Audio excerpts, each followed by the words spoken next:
So yesterday was a very busy day for me, a lot of travelling to Wiltshire,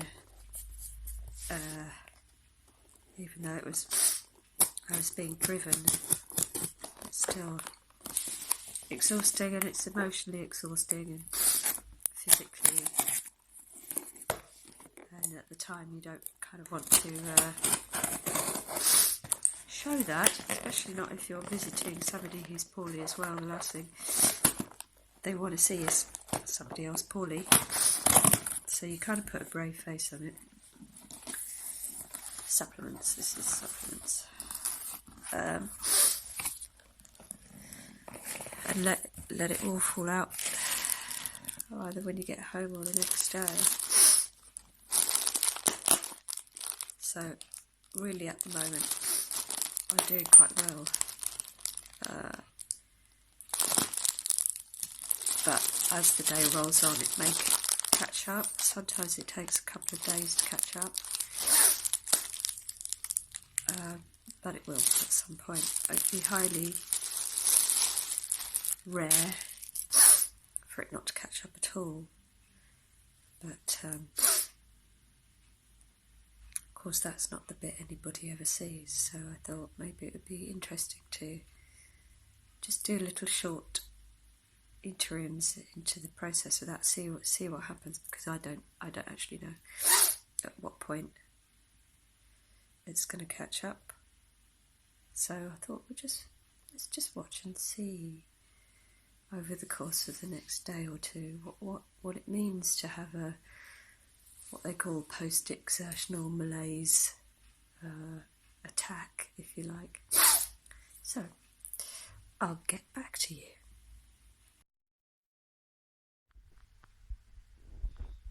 Well, it's 6 o'clock in the evening. I'm a little bit welded to the sofa now.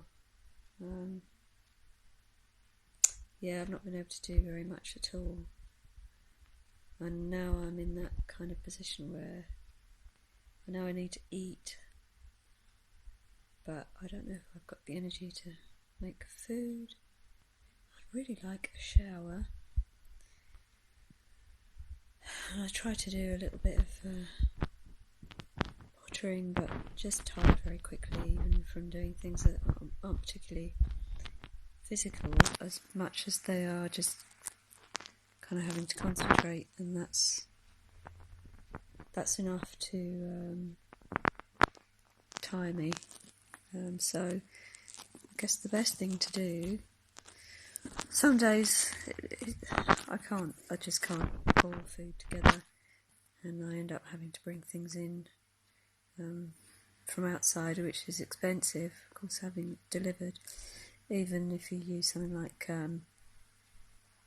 Deliveroo or Uber Eats, so you can go for something fairly local and a bit more healthy, not kind of your takeaway thing, you have to spend over a certain amount for it to, be worthwhile. And yeah, so I can't do that every meal. That would be crazy. So the dilemma then is to whether to cave in and do that, or whether to attempt to do a bit of cooking. And the other challenge, of course, about this kind of diet is that there isn't anything really quick. It's not like you can just throw a couple of slices of toast into the toaster, because you're not really doing bread. And it's not even good enough to kind of say, well, every now and again won't hurt. That's true, but it isn't every now and again. This is like a daily struggle to kind of deal with. Have I got the energy to make myself some food? It's just that basic. So I'm definitely a bit crashed today. I have felt worse than this the day after travel, but hopefully that won't come tomorrow. Hopefully this is my crash day and I can start picking up again Not that I've been completely doing nothing, but I've just tried to keep it to the physical minimum at least, and kept things like emails and phone calls quite short. And I'm done now. I won't try and do any more of those today. So we'll see what happens. Bye bye.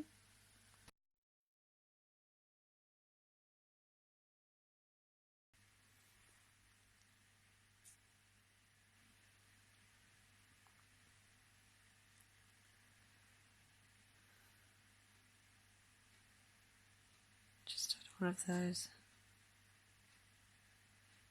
sudden crashes where you just suddenly have to close your eyes and you get this urge to sleep. Everything gets heavy and you kind of feel like you just need to close your eyes for a bit and nap, except you don't sleep. You just fall into this in-between world that happens just before sleep. You're either sleeping or awake, and you're not really making focused thoughts. It's just rambling as it does before you sleep, and then sleep never comes. But your body is still heavy, and your eyes still want to stay closed.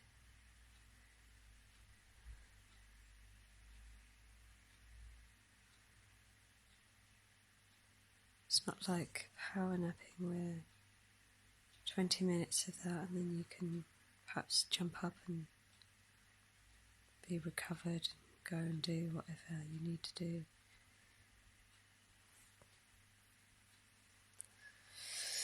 With this, you're waiting for the recovery, for that feeling, for it to lift. Only it never does, or at least it can take a very long time.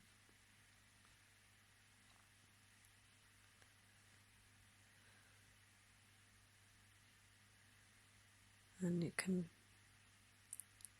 come on very suddenly, as I say, feel tired and still manage to trog along, and then usually if I'm concentrating on something with my eyes and my brain, is when it might sneak up on me, like reading, make me like that.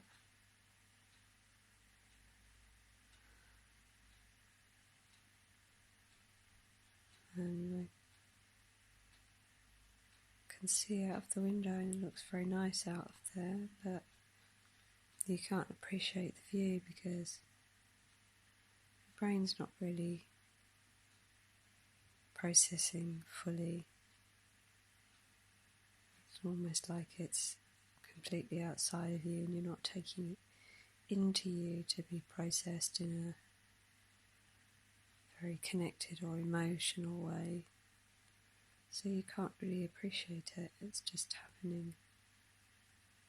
It's like a pretty photograph that has impact on you only for a short time. And in a way, because your brain is kind of semi-shut down, you don't feel frustration of not doing because you don't have the energy to produce that feeling. Although there is a very tiny part of you that still recognises that your life is wasting away in this hour, this 2 hours, however long. There's an awareness of that. But there's just no strength for frustration or anxiety about it. That's the next level up. Or at least that's how I've always found it to be. My brain shuts down as much as my body does. And that includes emotions that you would naturally feel. It doesn't mean you don't care, it means you don't have the energy to make those connections very clearly anymore.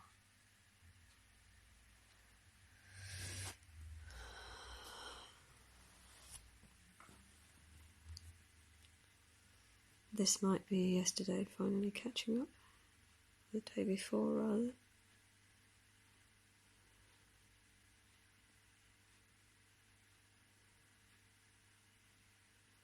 Hopefully it won't last very long,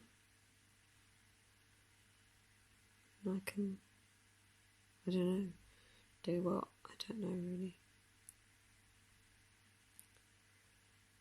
At least I'll be able to feel like I can do something. Maybe in a little while. I seem to be able to keep my eyes open for a bit longer now. So maybe it's lifting. Fingers crossed.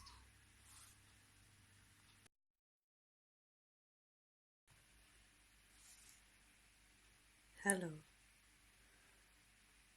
So this is just for comparison really. This is 2 days since the last piece of footage where I was kind of just zombie jelly head. Today is not a crash day. It doesn't mean it's a full-on doing day either. Somewhere in between maybe. I managed to do quite a few things yesterday, and now today, as a result, although I haven't crashed, I feel literally weak. And it was just a bit of housework, kind of weak on my legs, and also I guess because I'd had a proper zombie crash, as I call it, a day or two before. So this is, I guess, kind of full cycle really from the effects of quite a full-on day. And it took 48 hours to really hit. Sometimes it's the next day that it can fool you. You think you've got away with it, and then 48 hours suddenly you just can't even open your eyes on the sofa. It's just very strange. And there's nothing particularly uniform about it either. It can kind of come in different ways. Some mornings you wake up and you know that's it. There's just no way you're going to be doing anything. Other days it kind of, you think you're okay for a little while and then it sneaks up. This morning I needed to go and food shop, but I could feel that was pushing it, and it may even bring on a crash tomorrow or the next day. But this is just a demonstration of what the cycle can be like, just doing kind of normal stuff that everybody, does, and that it's a strain, let alone something a bit more meaty, like Tuesday, 3 hours travelling in the car and 3 hours back, and then everything in between, concentration levels, and yeah, it's crazy. So that's kind of what it can look like. It can result in what you saw on the last video, where I look like I've just taken a whole bunch of drugs and haven't taken any. It'd be more fun if I had, I guess. But as I say, today at least I was able to get up. Tomorrow's another day. So this is, as I say, just for comparison, because I think I probably look a bit different now. I managed to put some clothes on and don't look quite so out of it, even though I'm not very good on my feet and quite weak in my legs. I'm probably a bit brighter in comparison. So literally just so you can compare the two states. I think also what I'm noticing about this particular bout, whatever you want to call it, my crashes are shorter but sharper. Whereas in the past they could last quite a long time. Now they're short, but I seem to, it doesn't take much to make them happen. So yeah, it's kind of, it doesn't seem to matter if I do a tiny little bit or a load. I'll still get a crash afterwards, and it tends to be, you know, like you saw in the other video. But then I might pick up after a day or two, but I never seem to get up to the level that I was early last year. I just can't break out of this kind of lower level of doing stuff, crash, doing stuff, crash. But stuff doing is at quite a low level. It's not, and because I crash so quickly afterwards, I'm not having like a row of days or 2 days together where, you know, I can actually go somewhere, or, you know, I just can't keep going that long. So it's different. It's different this time, and as I say, it's been worse in the past. It's been better. This is just where I am now.